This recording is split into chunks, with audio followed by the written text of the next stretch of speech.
Welcome to Directly to You. This is our third episode of our weekly podcast here on youtube.com/fanatixfour, SoundCloud, iTunes, Stitcher, Google right here Play, on YouTube, and anywhere else where podcast services are available. And with me, as in every week, I have my co-host AJ. How you doing, man? What's up with you? How's your week? I stole that from you. How you doing? He's biting. I'm all right. I'm pretty good. Pretty good. You can't say it now. Threw you off your trail. Exactly. So a lot of interesting things have been happening lately in the gaming world. Mainly Nintendo Labo. Yeah. Seeing that it was definitely interesting. For those of you who don't know what Nintendo Labo is, basically it's AJ, you can describe it better than I can. I've been describing it to people as Minecraft in real life, because good point. A big cool thing about Minecraft is, like, obviously the obvious comparison of, like, oh, you're building things, like that's the obvious thing, but there's a lot of, like, engineering principles in Minecraft with, like, the implication of redstone. So it's like, okay, you can make machinery in Minecraft through the redstone, and that's basically what this is. It's like engineering principles for children.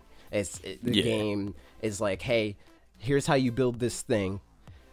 This thing has mechanical usage, or like it uses the software and, like, the hardware power of, like, different things, and this is why that works.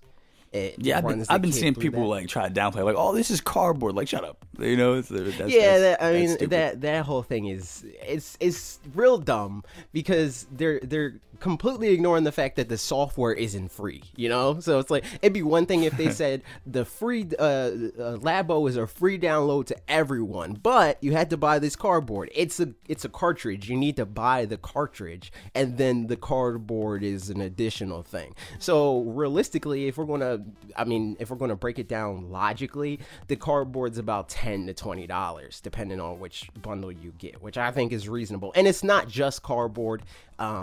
There was a rumor floating around that Nintendo would make outlines to make your own cardboard, like use whatever cardboard you can get your hands on to make these creations. But that turned out to be false. Mostly because, again, it's not just cardboard. Like the robot one in particular. That one, it has string in there and other bits and bobs in there to let the Joy-Con know, like, okay, this is what they're doing. Even if it was that, like, it's like this is like amazing, you know, like technology, you know. This is like, it might not be for you, you know, but you don't have to, you know, sit there and try to downplay something that even if it was as simple as, like, this is this dumb thing that it has no depth at all. Nintendo prefaced it with, this is a kid's thing, so, like, don't get your hopes up first and foremost. But everybody still is like, I want everything to be for me, which is stupid. I think this is a I'm sorry, go ahead. I think that's just like a holdover from people feeling burned from Wii, where Nintendo had Wii, and it was like, okay, well, we got a taste of this casual money. We're over here selling hundreds of millions of games, and, like, we're selling this game off the strength of this casual market. Let's just throw everything at that. But what they're not taking into consideration is the fact that Nintendo kind of had to learn from that by force after trying to do the same thing again with Wii U. But what were you saying? No, I think this is brilliant. This comes around the time when so many things are getting announced, as far as, like, the more mature type of party things, like as far as, like, Dark Souls and everything else, and, you know, we're getting bombarded with these type of titles that are like, okay, this is expanding, like you said, the casual market. And then we get hit with Labo. Like, I think it's just brilliant for Nintendo as a whole, and it's especially for Switch. They're covering all bases. You know, like, they have, like, the mature audience, and now they're going back for Labo for the kids, and this is major. I look at it as like a brilliant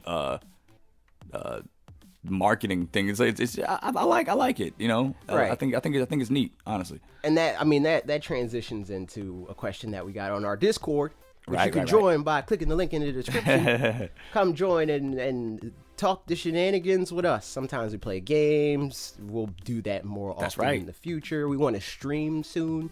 We're going That's to right, try we to do. implement the Discord chat on there. We look for suggestions and like concerns of like, oh, this is what I want for the channel, this is what I want you guys to try to do in the future, stuff like that. If you want to talk to us, I mean, we talk to you guys in the comments and stuff, but it's definitely a more like direct line of communication if you're on the Discord. But anyway, yeah, if you feel personal, I feel like you're really attached to us, and that was a beautiful segue. But go ahead. definitely. But that guy Josh, he asks, what do we think of Labo? And we talked a little bit of that, but I want to dive deeper into what do we think? What were our thoughts when we saw this, before we saw this? Do we have any other hopes? Were they dashed and destroyed and stomped on and lit on fire by this announcement? Okay, I'll take the swing. I'll take up the bat first. I think it's interesting. Like I said, it's personally not a thing that I could see getting for myself. I definitely get it for like my nephew or my nieces, something like that. But I think more to that point, it's just like what it means for the console is that's really big to me. Right. I think I always found it interesting when Nintendo does things like this. I think it's just like we could see more things incorporate this type of play, like these mechanics. I think it's interesting. I think it's neat. You know, it's not what I expected, but since when has Nintendo did anything that we expected? So it's like, you know, Right. they've always thrown us curveballs. I'm along the lines of your thoughts. I think it's brilliant. Like, I think it's one of the smart, like, this immediately was like, oh, okay, they know what they're doing. Exactly. With the Switch. Like, they know what they're doing.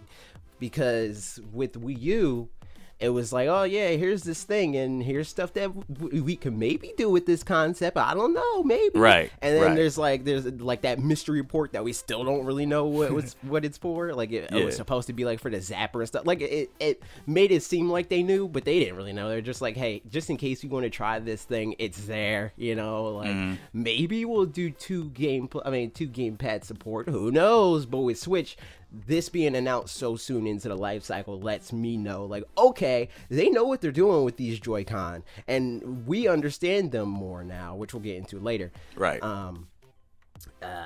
It's just a really smart idea. I wouldn't necessarily, like, being a 24-year-old man, Right.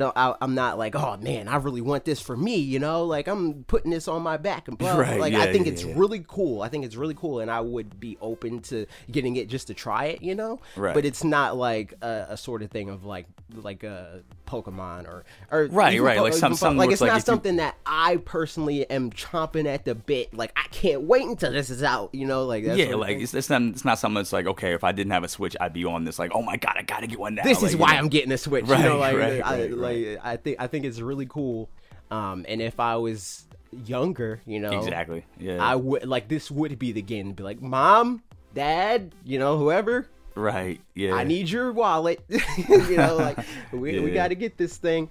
Which segues into another Discord question. Once again, join the Discord. Join the Discord, man. Feel a part of this. If you want to feel like, you know, because essentially that's what you're doing. You're helping us create content when you ask us questions. You are literally a part of these videos. So Yeah, and sometimes people even become a bigger part of the community through our Discord. Like Mon, aka Nate, in the Right. Discord. He's now helping out with editing our videos through something he asked me in the Discord. And we're going to get into another thing later of like another like budding relationship because of the Discord. So yeah, join that. Tommy Rojas 11 on Discord asks, will you buy Nintendo Labo? And I, for one, most likely will.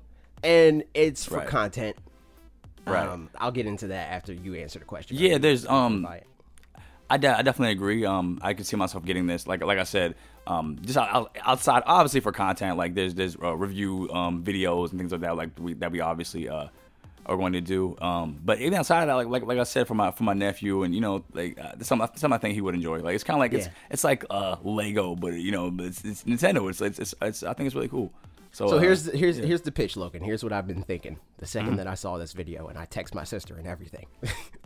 I think that we need to do like a BuzzFeed style, like our nephews and nieces or whatever, try out Nintendo Labo, and we have them review it, and we make that into a thing.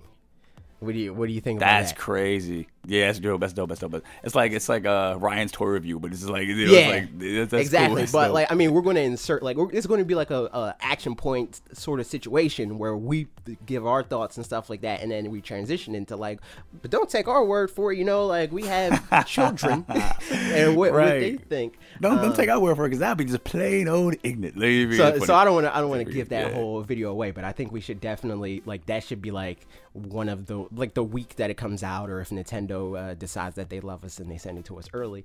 That's one of us. When is that, like April? April 20th. Yeah, we're gonna be way bigger by then, so it's like So one of us needs to get one, and the other one needs to get the other, and then we have our nieces, nephews, or whatever. That's sweet. Try that out. So, I like that idea. That's my genius YouTuber become a million subscribe channel idea. But anyway, speaking of million subscriber ideas, what after the announcement of Labo and like seeing how it works and like how it's completely made possible by the features of the Joy-Con, what are our updated thoughts on the Joy-Con and like the whole backlash that they got initially for being so expensive and stuff like that? Like, what do we think?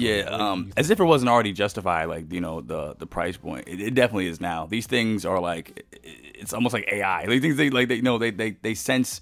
They're able to sense the things that are around them, and it's like they're able to incorporate that and use that in the actual. It's incredible. Like, seriously, the things that they can do. It's not just a portable piece that I mean, we've seen, we got like a small glimpse, even though people hate that freaking game for whatever reason, with 1-2 Switch, we kind of got like a small window, but we had no idea that these things could do all the things that we've seen with Labo. It's crazy.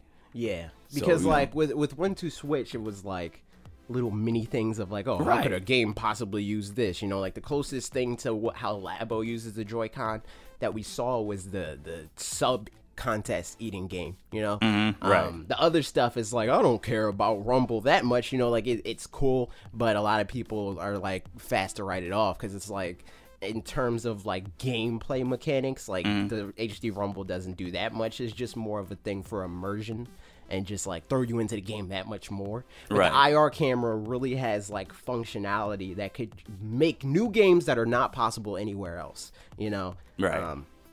and since the announcement of Joy-Con, I've been a big advocate for Switch's price point for a lot of that stuff. Switch as a whole, it just makes sense. Yeah, Switch just has like a lot of accessories that are like higher priced than like the competition, I guess you could say. But I mean, there are reasons for that.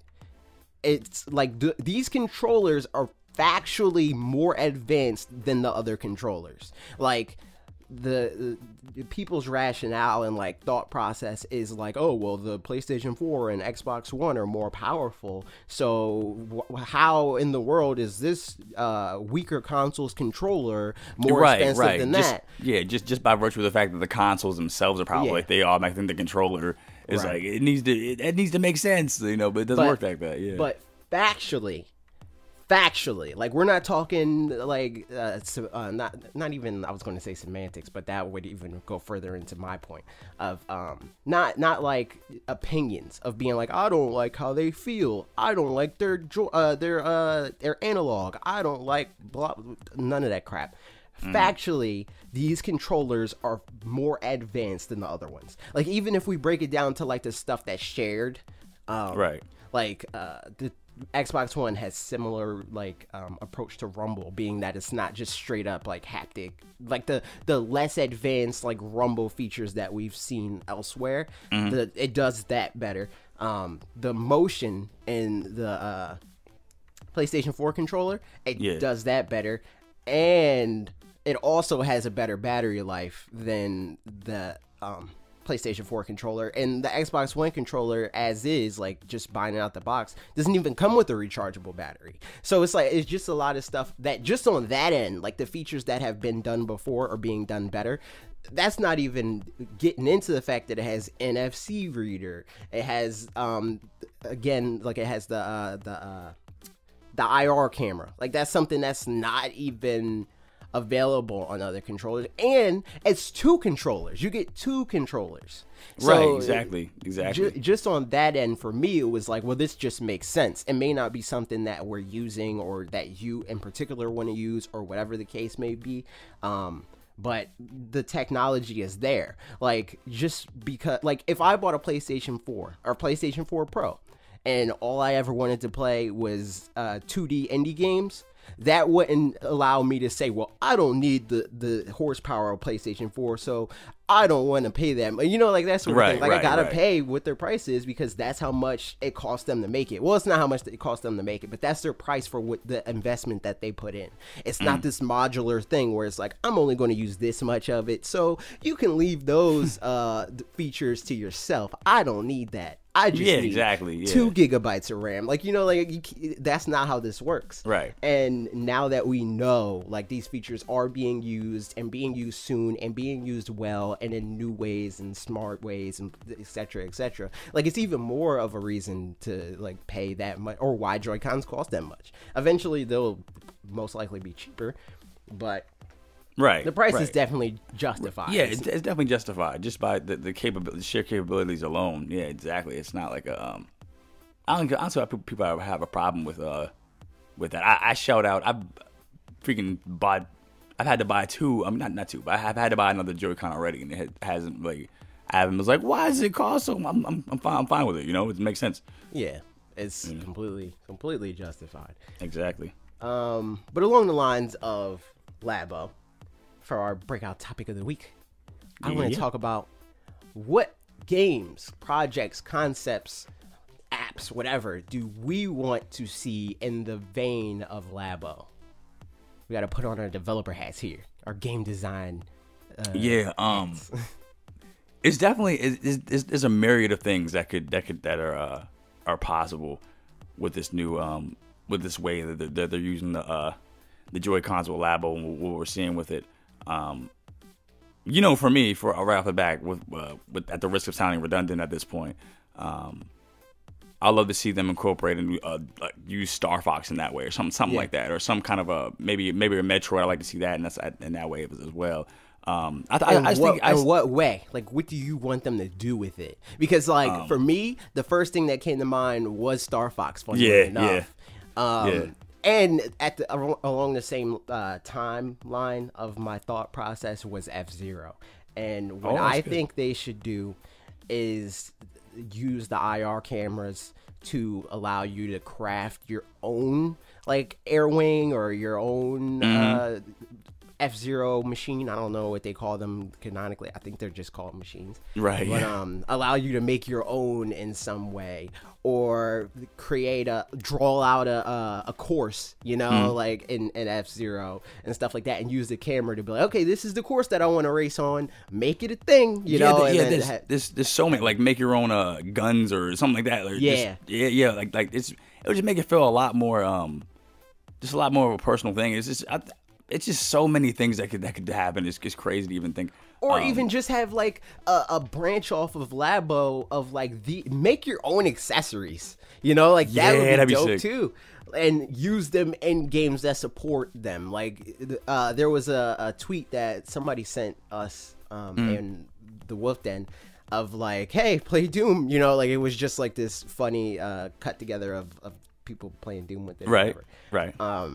They should 100% do that, and, like, just make you, like, allow you to create your own accessories, maybe even make them higher quality, you know, maybe even, like, since they're aimed at a mature audience, and it's not this thing of, like, oh, maybe you'll break this, so you don't want to replace this package that may cost $200, you know, like, that sort of thing. Allow for people to be like, oh, you like shooters? Well, here's this pack that you can create your own personalized gun for Labo. Or not for Labo, but with the same idea of Labo, and put it into whatever. And that would even further distinguish and differentiate. Like say like there's like a third party title like a Doom, and the Switch version had that capability on it. That's even more of a reason to get the Switch version, because like you have that that capability. You know, it's like these are things that aren't possible with PS4 and Xbox One. So it's like just seeing that right there, it's like that would incentivize me to I don't know about you guys. I think it adds an interesting aspect to Nintendo's version of competitive play. Because say you're at a tournament, right, and think of it in the sports world of competitive, right? Like you're not competitive bowlers or whatever you would call them, but they bowl professionally. Like they have their own bowling ball, they have their own like custom weight, custom field. Oh, I like stuff that. Like I like that. Yeah. Like imagine that in like a Splatoon tournament of like here's your custom gun, and this like your custom nozzle is determining how the pressure of the ink is. And like and what the form it takes and stuff like that, and obviously they should make sure that they balance that. And I'm not saying that that's super easy, but it's doable for a multi-billion-dollar company. That, I mean, come on. I think that would be a cool like physical, like this is my character, this is my weapon, this is my car, you know, like that's a really cool way to like take competitive gaming in a different way, you know, especially since like Nintendo's version of competitive play doesn't have to be the same as like the super try hard of like I only like playing games this way and I use my controller from 37 years ago and I only use fights, you know, like that sort of thing. Like you can be like physically interactive with the game and still be competitive, because like it's not like basketball players are like I don't want to run, you know, like I only want to digitally, like, you know, like you don't have to. Not all competitive play needs to be exactly the same, and I think it could be just as interesting for motion to become a serious thing in competitive play, especially in this new landscape of like where a lot of kids learn how to play games through motion and touch and stuff like that. I think the Joy-Con, Toy-Con, as it were, the Switch is just doing so many things. Not to make this run on too long, but I'm just really happy to see all these things come together. It's not just a gimmicky like, oh, it's just portable, that's it. Like, no, there's so many more different avenues to this thing, and I think Labo just completely shows that. Like, there's way more different things to this, and it's just exciting to see. I honestly can't wait to see like more, like the life cycle, what we're going to see with this being incorporated. It's crazy. Like, I would love to see that kind of thing, because like I like how you brought up the personalized bowling ball. Because like even with PC gamers, some gamers like to use a certain mouse because like the reaction time is quicker or something like that. I think like that'd be interesting to see. Honestly, that'd be dope. I like that. So any game in particular that you think you would want your own custom thing, like a hard like on the paper, you know, in permanent ink of like this is the game that I want with that functionality to close out this breakdown. If they made it some way, if you made it in some way that you could like have your own, like customize, make your own sword or something like that in Legend of Zelda, the next one, that'd be dope. That'd be nice. Like make some kind of like, you don't have to be like the obviously like the Master Sword or something like that, but I think that'd be cool. It can even have like base stats, but if they had like something you could like, okay, I'm gonna use this and this is like my thing. It's like you know, I think that'd be interesting. I think that could open up crafting and maintenance to your weapons too, especially since like they don't have to necessarily say, okay, this weapon that you create is unbreakable, you know, like you have to tweak it. They'd be like, all right, my weapon's looking weak on this part, so let me like tweak this and swap out this part and like do, and there's a cooldown on these parts and stuff like that. Like that, that would definitely be interesting. That'd be crazy. I agree with that. But I mean, what do you guys think? What do you want to see with the Labo technology? Let us know in the comments below. Yeah, let us know in the comments, whether you're listening to the podcast. If you're listening to the podcast on podcast services, review it and let us know on the review. Thank you. I want to do a thing where if people review the podcast, I want to read their ratings and stuff like that. So like, yeah, definitely do that and we'll read it on the next show and the event that you actually listen and do it, and you're not stupid. I'm joking. I'm kidding. But anyway, moving on. We're semi-joking, but yeah, moving on. Yes. Speaking of all of this, and that's probably like farther off in the future. What do you think Nintendo needs to do in 2018? And this is all stemming off from like my countless videos at this point on I want Nintendo to do this in 2018, and I think that they'll do this because they're saying this and they've done this before. And here's stats and numbers. What do you want? Just like I think. Honestly, they've had like obviously the first year has been phenomenal.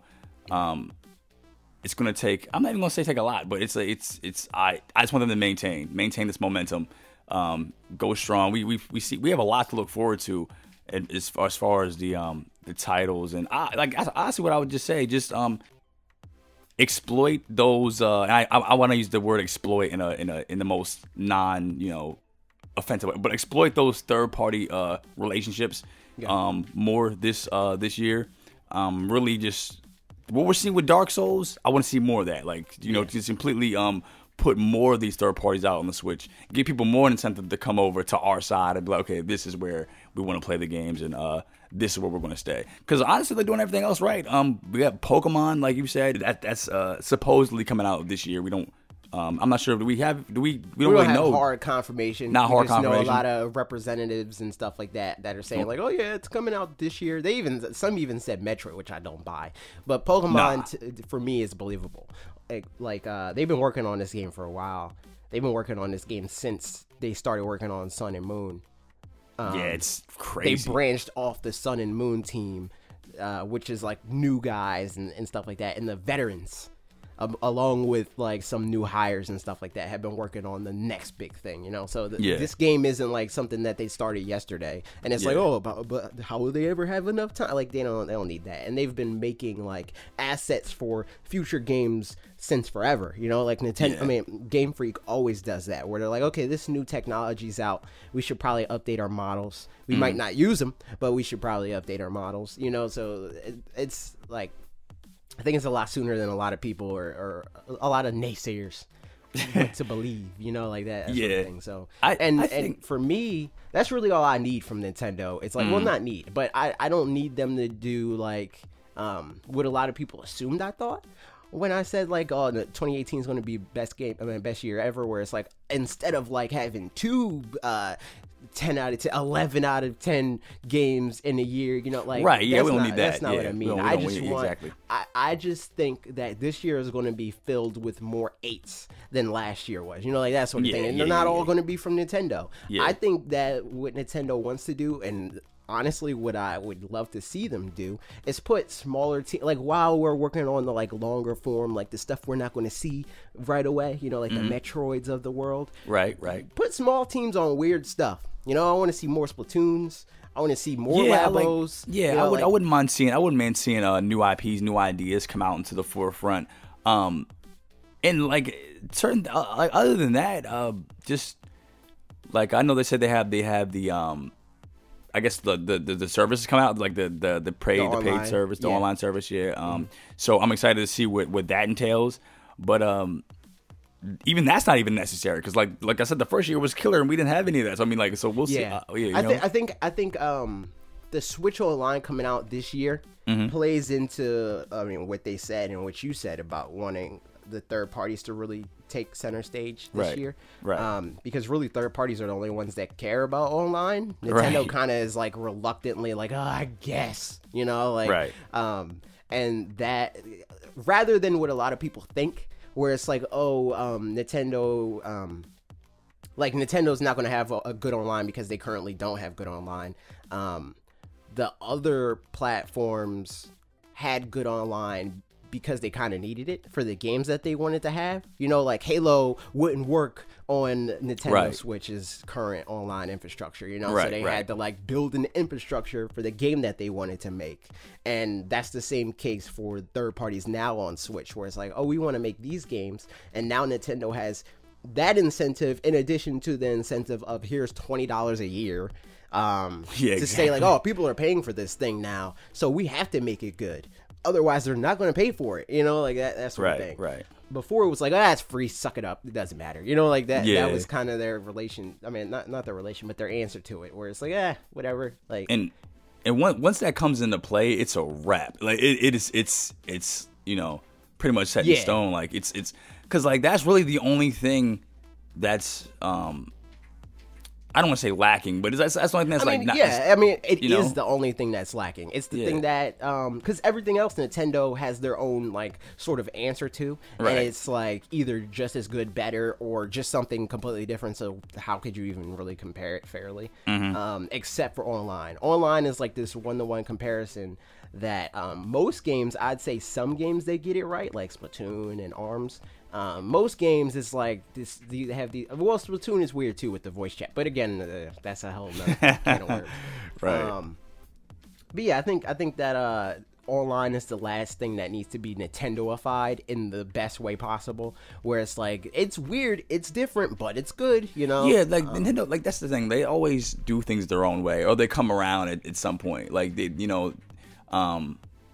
Without like they don't have to necessarily be opposed to certain things. Like when everybody was doing HD, Nintendo was like, okay, we're going to go this route. We'll go to that on our own time. Then with the Wii U came out, and they finally came with that. And this is no different. You know, same with the Miiverse. When everybody was on, they had their own community, and now like it's more of a thing like we're coming around to. So it's gonna be the same thing. It's gonna come around, and this is gonna be. I'm excited to see what's gonna happen with this. Right. So that's it for this. I mean, 2018 and the future and stuff 2018 like and beyond. What are we playing now? I mean, what have we been playing in this last week since we've convened? All right. I don't know if we should start with me or not, because I don't know if you started with the last thing that we're going to talk about. Did I? But have you been playing anything else? Yeah. I was actually really late to. I just got Xenoblade Chronicles 2 like a few days ago. I've been playing. Yeah, I know. I suck really bad. But I've been playing that like crazy. I've been How many stuck hours in are you? I'm like 5 hours in already. Okay. So yeah, I'm pretty hooked on the Switch. So basically, what you're saying to me is you haven't played the game at all. Oh my God.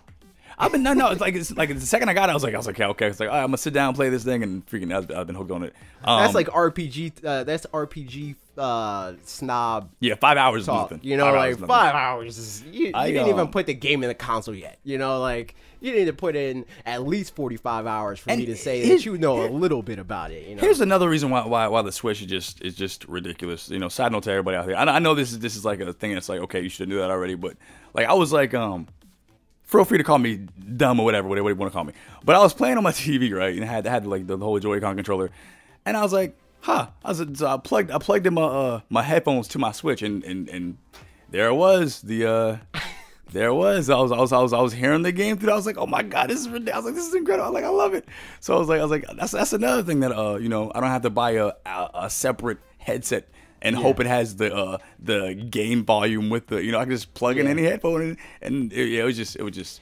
I think we all had those. I think we all had those like realizations where it's like it's obvious, like that's the point of the console and all other stuff. Like when I first got my Switch, remember that when I was over your house and you're like, oh, you want to go get something to eat? And I was like, oh, I'm playing Zelda. And I'm like, wait, I can play Zelda in the car. Like, I was like, will this work? That I plugged in. I said, oh my God, it worked.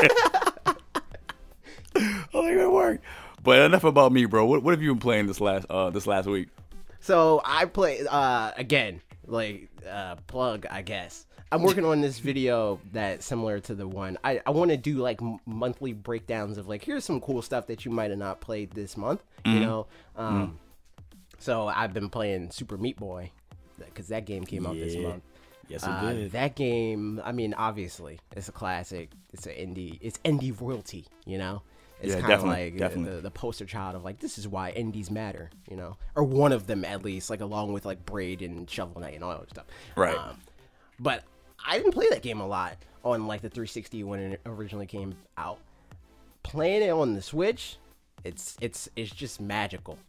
It's magical. Yeah, I've been playing it a lot during like working on videos and stuff like that, and like waiting for stuff to render and download and etc. It's really good for that because it's like, okay, I want to beat this level. I'm gonna beat this one insulated, like, cause have you played Meat Boy? Yes, I have. So I need to get it on my Switch. I have it on my PS4, but go on. Yeah, so you know how like levels. I mean, if you are good at them, they're short bursts. They're like, okay, let me run through this thing, and it's like this challenge that it's kind of like in the Mario vein, right? Like World 1.-2. Yeah, here's this mechanic of like, this is what we want you to learn how to do, and then they ramp it up and that like that sort of thing. Right. It's a little bite size like mobile app style levels. And that works really well with a thing that you can pick up, play, put to sleep, throw across the room, do what you got to do. Pick it up. I'm definitely going to pick up Meat Boy after this podcast wraps up because for the Switch, because that just sounds like indie goodness. Like, you know, just playing on the Switch is like whatever, like whenever you pick up and play. The Switch is so good for that. You know, like it's good. It's good on two levels of like, okay, this small game that I wouldn't really original, like on the like big boy consoles, you know, like right. Sarcastically I say, I wouldn't necessarily want to play a smaller game like that, but on the Switch it just feels logical, you know. Do you hear that, ladies and gentlemen? Do you hear what my co-host my brother just said? The Switch is the home for the indie games. I completely agree with that. And on the other end, like a lot of people take that and like they're like, okay, I just have this for indie games. It's really good for big games too, because you pick that up and you're playing a 137-year-long game like Xenoblade Chronicles 2, and you're playing it in the DMV while you're waiting to get your license renewed or whatever. You know, like that sort of exactly thing. Like the fact that I'm like, okay, here's a story I'm playing. I can detach and portably, and I'm at the same point in the story I was when I was playing on the screen. It's just like, oh man, it's just incredible. But yeah, definitely gonna get Meat Boy for the Switch after. It's only like, oh, by the way, guys, if you want to get, it's only like $15 on the eShop. Yeah, definitely get it. I'm gonna talk about it more in that video that I mentioned. Maybe this week. I don't know. I'm still waiting on some more developers to respond to me. So hit me up. Because I want to I want to really try everything that came out this month and tell you guys the best of the best. I got a lot of games so far. I have some front runners. Another one that we need to get together and play at some point, which is the Escapist 2. Yeah, still waiting definitely on a response for that. That has a co-op mode, so I think that would be a good way for us to collaborate, as it were, on our own channel.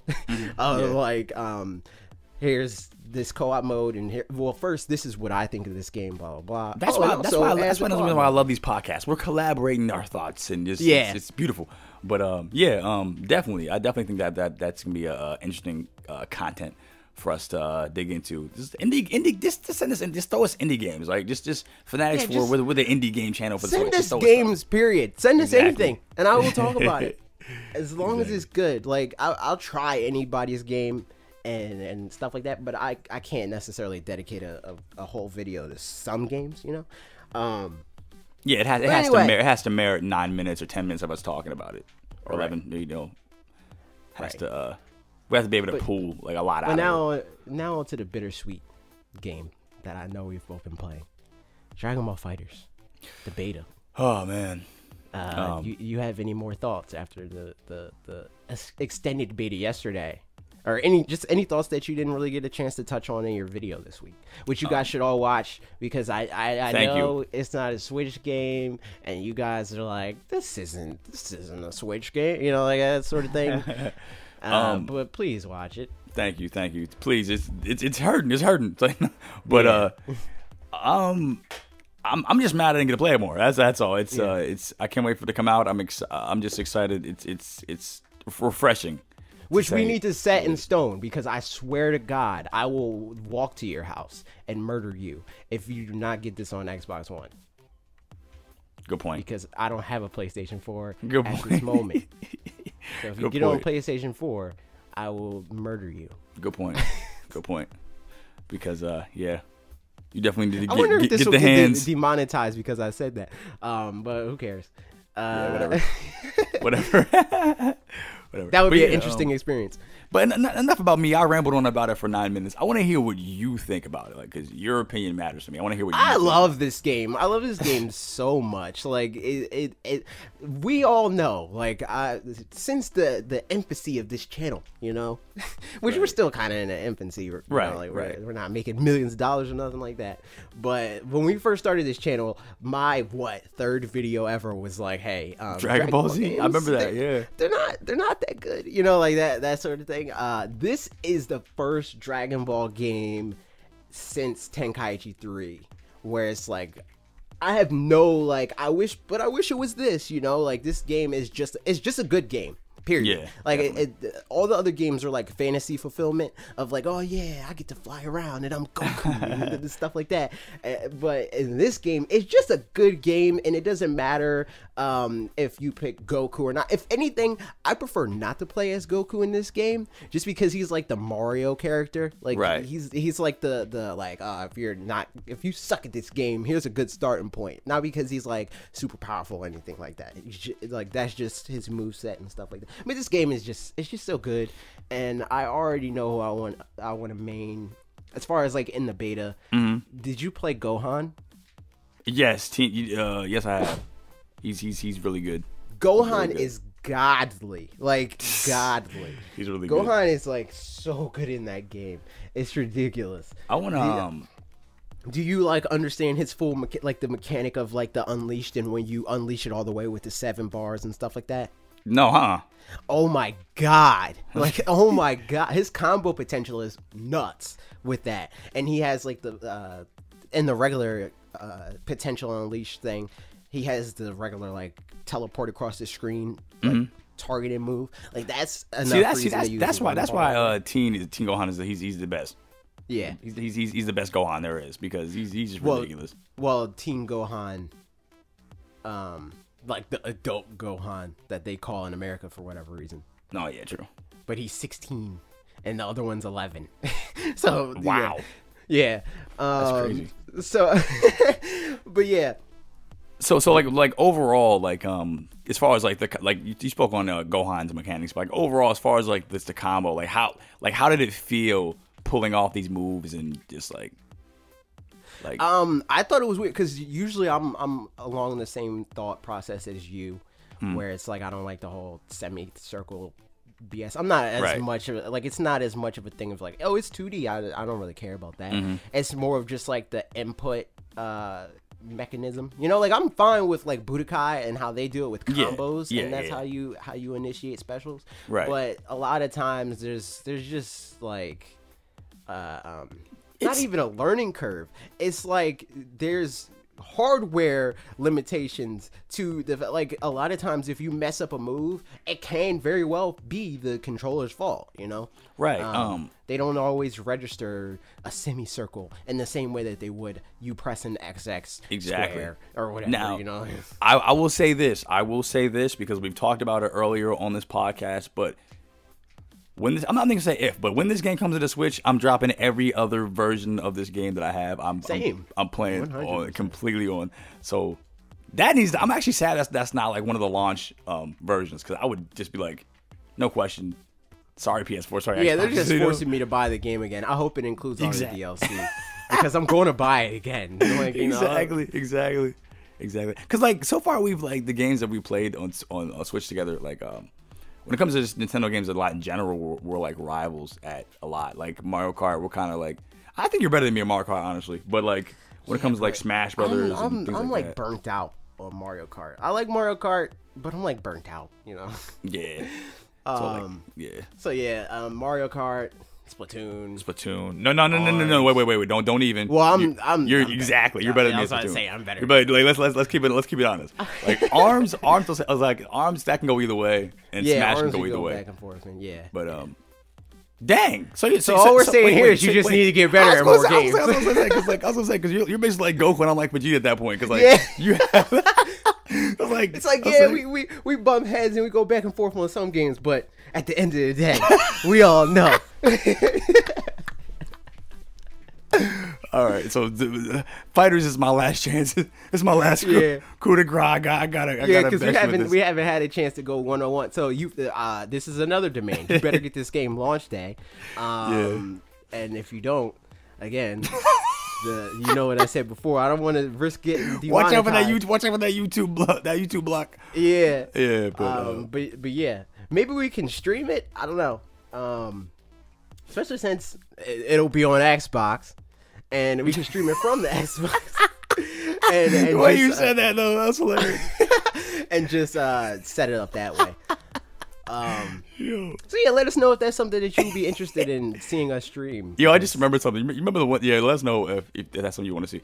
Remember the one time you were, I forget what game it was, but we were like playing a game, and you looked over to me in the middle game. You're like, I'm pooping. Oh yeah. That was Dragon Ball Z. It was Raging Blast 1. I think it was Raging Blast 1 or 2. That was crazy. And it was just funny because like that was the first time I played that game, like literally. He's like, I'm effing you up. That was funny. That was crazy. Oh my god, good time. So that was hilarious. But to end off that topic, yes, the fighters. Oh yeah. Oh no, I'd be remiss to not mention how garbage the beta on Xbox was.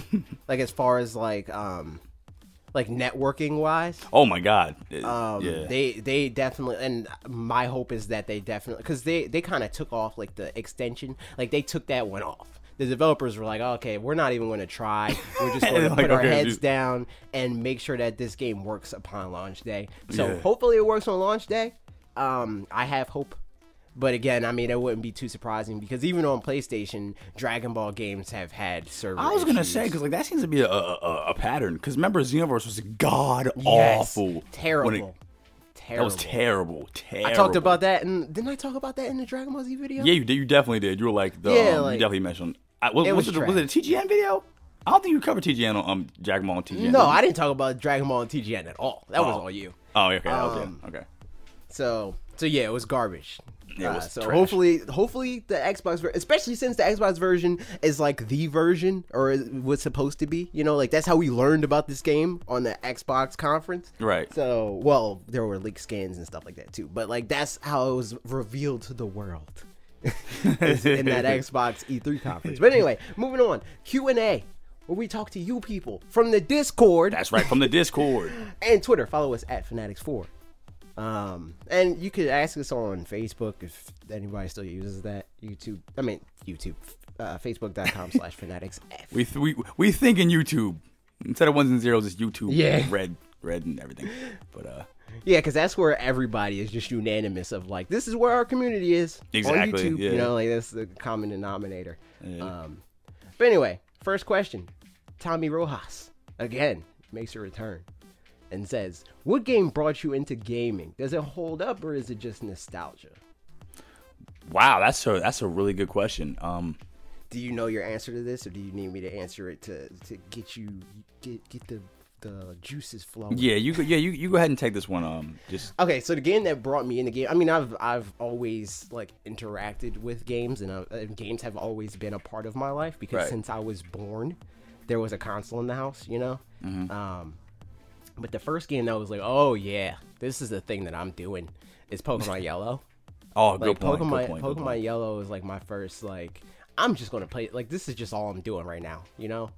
Like yeah, you want to go outside and play fight or whatever, or, you know, like play tag or hide and seek, or I don't care about that. I want to play Pokemon, you know? Like I have a Pikachu to raise. He needs me in his life. Exactly. He hates me right now. He needs me right now. He's giving me attitude. I gotta prove to this man that I'm going to be the best trainer like no one ever was. As far as does it hold up? I'd say no, because and I wouldn't necessarily say it's nostalgia either, because I'm not arguing that I never really did that it's like the best game ever. You know, like there's a lot of like old antiquated RPG BS in that game. And I mean, it's definitely one of those games that a lot of people are like, it's still good because it was a product of its time. It's like, no, that's a stupid excuse. The game's just not. It just didn't hold up. Didn't hold up well. Yeah. This is a really tricky question, because rather than one specific game for me, it was more of like a time period. I'll say like the Game Boy, like you said, Game Boy Color, N64. But I'm as cliche as it sounds, and please forgive me for I'm one of the people that hate cliches, but I honestly believe Mario 64 might have been the game that like really got me into. Cause like I said, I'm sure I played games prior to that, but that was the first game I was like, okay, the first game from childhood I actually remember beating. First off, was that game, and then after that came the Star Fox 64 and the so on and so forth. But yeah, at the risk of sounding cliche, I would have to say Mario 64. And does it still hold up? No. I think it's a good game. I think but just after everything that we've seen, as far as it's a lot of the control. It just feels stiff now. Yeah, after what we've seen. I'll repeat another infamous thing that I've said on the internet. The N64 generation is trash. N64, PlayStation 1. That, like the consoles, garbage. Right. Garbage. They were a good foundation, right? But they were beta tests. Right, exactly. It's like they were like what the VR is now. I don't think the VR is bad by any means. I think I do enjoy. I think the VR is bad. I think VR is bad right now.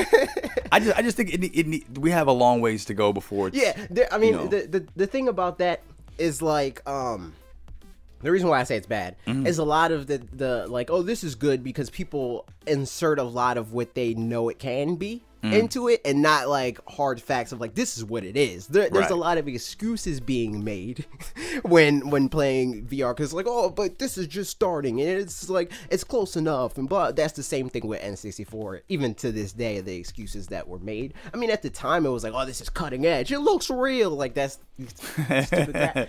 But in hindsight, it doesn't look good.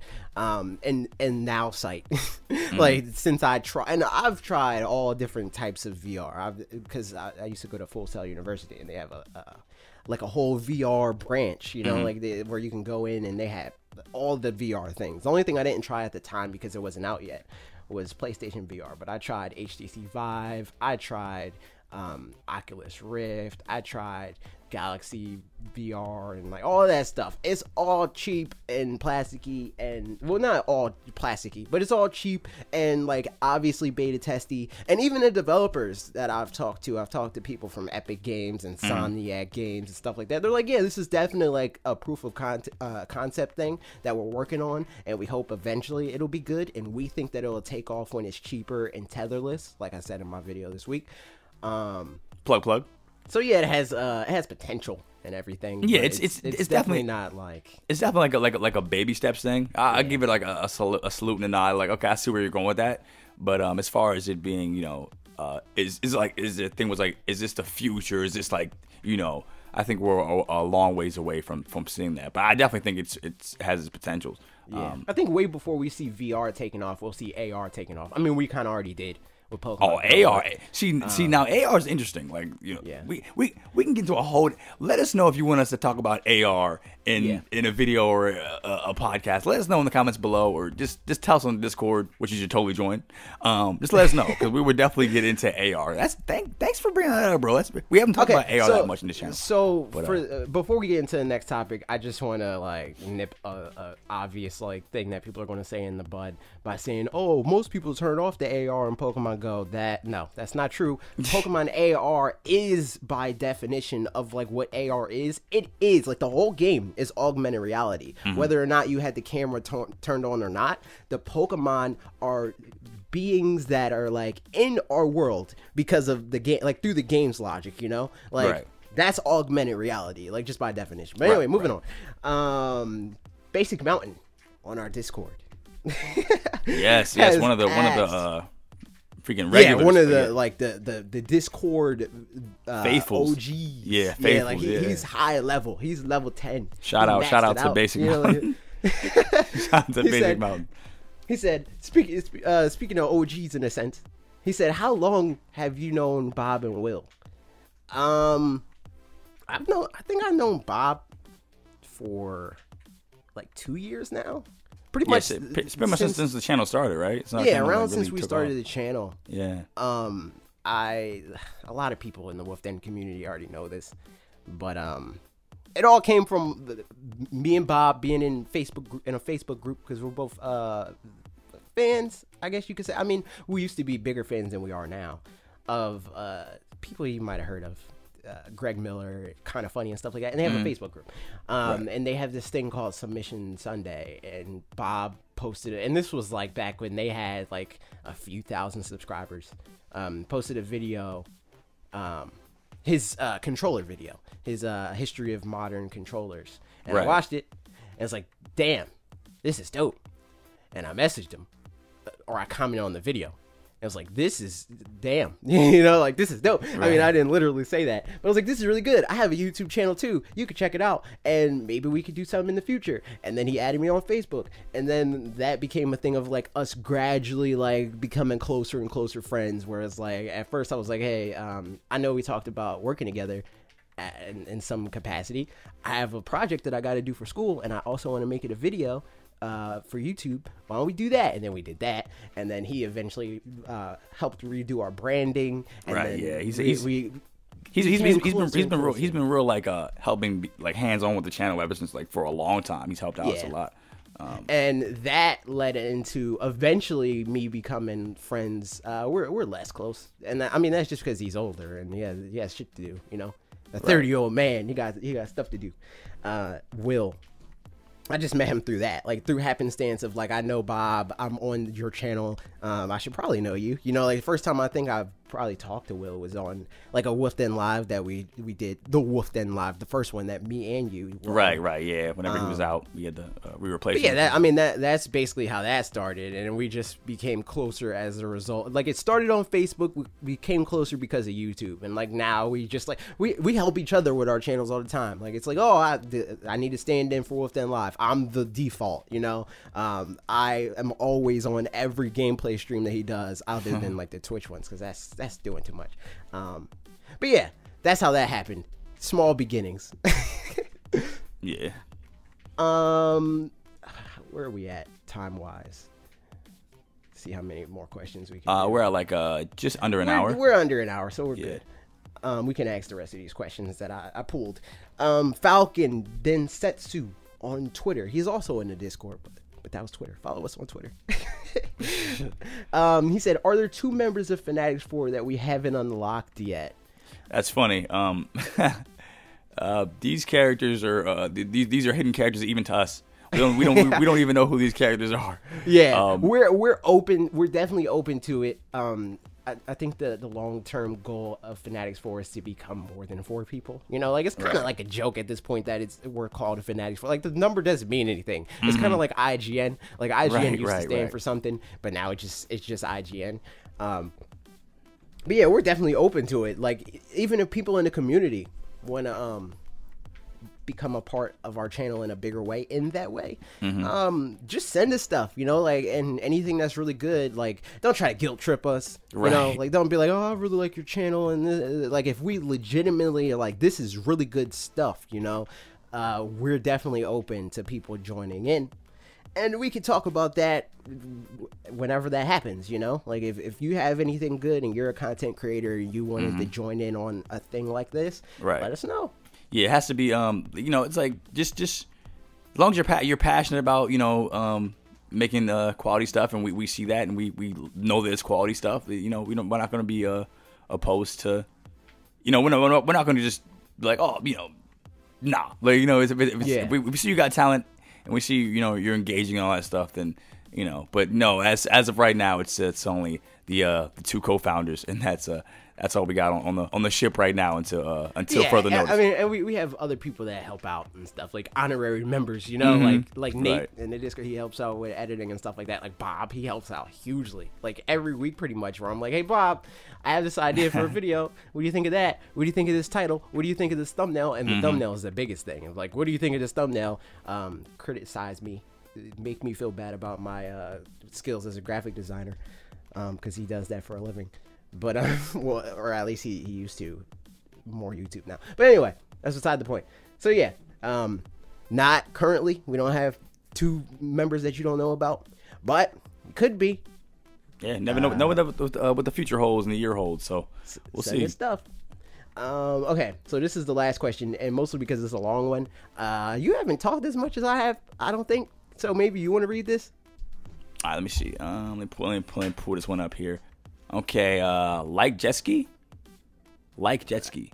Yeah, I guess. Just listened to your discussion of Pokemon in the last episode, and it got me thinking. A lot of people seem interested in the Game Freak adding RPG elements to the game. If they do that, what would y'all like to see out of it? Personally, I like to see like Borderlands 2, where you have 3 skill trees. Says maybe catch, train, and battle in Pokemon. And you can unlock certain perks that give you certain bonuses in each game, like one perk in the catching tree. Oh, catching tree could be plus 5% chance to catch the Pokemon using a certain kind of Pokeball or a certain type of Pokemon. Or in the Pokemon training tree, maybe all your Pokemon gain XP 10% faster. Thoughts? Or do y'all not want too much in the Pokemon Switch game? LOL. That was a long-winded question. Yeah, but great question. It was a great question, though. It was a great question. That's something I really haven't thought about, though. I really haven't thought about the different like in-depth mechanics as far as skill tree and things like that. I think that would definitely be interesting to see, though. I would love to see these type of things being incorporated. Yeah. Let me see. As for me, like I would love that. Like even that idea, like verbatim, you know. Yeah, like the training tree, like that's epic. And then having that's crazy. I didn't even think about that. And having your because Pokemon like the whole thing of Pokemon, like the in-world logic is like that you should be growing along with your Pokemon too. Like this isn't just like a thing of like, oh, your Pokemon grows stronger. You should become a better trainer and better at things. And like maybe that means that you're better at fishing or that you're better at bargaining prices and stuff. A lot of like O-Power type stuff, like that should be stuff that we just get better at, like through playing the game, through buying things, through battling, through training. Like jet ski, that was brilliant, honestly, because that's something that I've never thought of as far as like the trainer themselves being able to be customized in that way and having skill tree elements of themselves, and that's really like that AJ's absolutely right. Yeah, like you should grow along with your Pokemon. You should become you should be able to be you should have an improved catch rate. You should have like you should get better at these things, and that was just that's incredible. If they did that, man, that's 11 out of 10.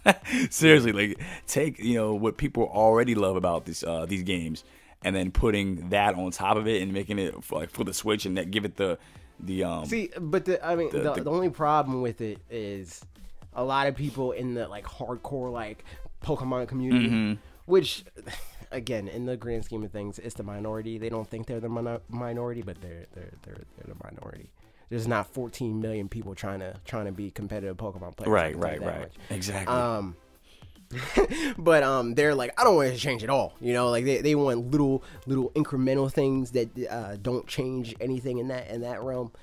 They just want like new Pokemon that add to the meta and stuff like that. They don't want to like retool or retweak or take away or lower or emphasize or anything like that. See, people like that hold like, and it's not they hold progress. Like progress, they try to hold progress. Sometimes, like the Call of Duty community, like the majority is the people that are like, I don't want this to change at all. You know, like that's the majority. Like because most people aren't playing like the story mode in Call of Duty, and there's stats to prove that. And those would be more like casual players. You know, but with Pokemon, the casual players are the majority. Same thing with like Smash Brothers and stuff like that. Yeah, it's just like in a world, in a universe where nothing stays the same. Things are constantly changing. You want things to stay the same all the time. It's like, what's wrong with you? Like things. You want 20 more years of the Pokemon being the same exact game. Exactly. If it was like if Game Freak had the same mindset that you guys have, that you quote unquote you hardcore, competitive. Like to be fair, they have had that mindset for the last 20 years, but it's like it sounds like through rumors that we're hearing and like through the success of things like Legend of Zelda Breath of the Wild, which again is another game that has been plagued by that whole, or another series that has been plagued by the whole like, I don't want this to change mindset, and then they changed it and it had the most success it's ever had in many different metrics. Like if more developers thought like that, if more people thought like that, there would be no Breath of the Wild. There would be no Mario Odyssey. It's like things have to you gotta change and experiment with things and take things to another level that you didn't. Like at some point, yes, the small incremental pieces put in place, it's not bad. It's people don't mind that obviously for a short period of time, but there needs to be steps made in other directions as well. You can't just remain stagnant for the most part. Even if the worst case scenario happens, right, where it's like, okay, the hardcore community, they hate this new thing and they're never going to play it again. The worst case scenario, they're still going to play the old thing. It's going to be like a Smash Brothers Melee thing. Yeah, but exactly. The alternative is that the casual fans get burnt out and they stop playing altogether. And again, as we touched on, the casual community is the bigger part of the Pokemon fan base. Exactly. Like they're the reason why, like the lapsed and like dormant Pokemon fans are the reason why Pokemon Go is so big, because they remember that one time they saw Pikachu on the TV. Those are the people that like Pokemon that are going to take Pokemon to the next level as far as like popularity and like have it be like the top thing in the world again. It's not going to be the competitive community. The competitive community is cool and it adds like legitimacy to Pokemon, but it's not the end all be all. It's not hard to be competitive and also be wider and change and be different and stuff like that. There's people that like speed run Legend of Zelda Breath of the Wild, and that has a lot of the mechanics that I want added into Pokemon. Like there's technical aspects and like really mechanical and like hardcore type of sensibilities and games like that. They don't have to be like this undying like same exact formula, and it doesn't need to be that. Right, exactly. Pokemon is way too big of a media juggernaut to remain the exact same. Same thing with like, look at Star Wars, another media juggernaut, right? Like that's another thing that's like, I don't really care about the stuff that you're doing. I mean, in a way, it's kind of like it tips the hat, gives a nod of the head to the people. Right, like, yeah, you're big Star Wars fans, but there's big sweeping changes in Last Jedi. Exactly. And if Star Wars can do it, if Zelda can do it, Pokemon can do it. Yeah, I don't think you guys should be opposed to this type of thing. And if you are, go back and play the old games.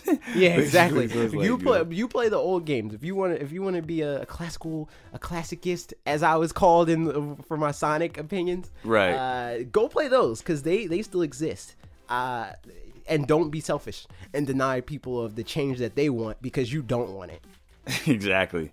Anyway. My old album. Oh yeah, true. Basically, exactly. Yeah. But yeah, I think that's a good ending off point. Definitely. All right, guys. As always, thank you guys so much for listening. Videos every Tuesday, Thursday, now Saturday, and on Wednesday we have the breakout topic.